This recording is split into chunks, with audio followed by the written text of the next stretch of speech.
తాను కేసీఆర్ బిడ్డనని తప్పు చేసే ప్రసక్తి లేదన్నారు తీహార్ జైలు నుంచి విడుదలైన కవిత.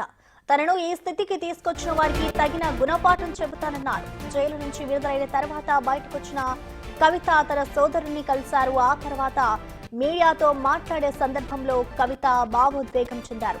రాజకీయ క్షేత్రంలో పోరాడతానన్నారు. దాదాపు 18 ఏళ్ల రాజకీయ జీవితంలో ఎన్నో ఎత్తు పల్లాలు చూశారన్నారు కవిత.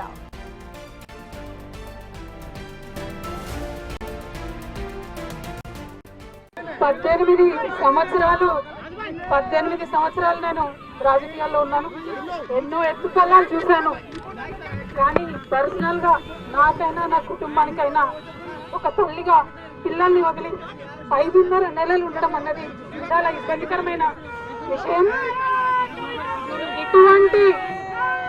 ఇటువంటి ఇబ్బందులకు నన్ను నా కుటుంబాన్ని కాల్ చేసిన వారికి తప్పకుండా వడ్డీ సమేతంగా చెల్లిస్తాం. సమయం వస్తుంది, తప్పకుండా చెల్లిస్తాం. ఎవరి గురించి చెప్పే అవసరం లేదు. నేను తెలంగాణ బిడ్డను, నేను కేసీఆర్ బిడ్డను. నేను తప్పు చేసే ప్రసక్తే లేదు. నేను మొండిదాన్ని, మంచిదాన్ని. అనవసరంగా జైలుకు పంపి నన్ను జగమొండిని చేసిండ్రు. ఇంకా ప్రజాక్షేత్రంలో గట్టిగా పనిచేస్తాం, కమిట్మెంట్ తో పనిచేస్తాం. అందరితో కూడా నిలబడి ఉంటామని తెలియజేస్తున్నాం. We were always tough. We are fighters. We will fight it out legally.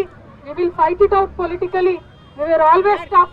By sending us to jail illegally, they only made BRS and KCR's team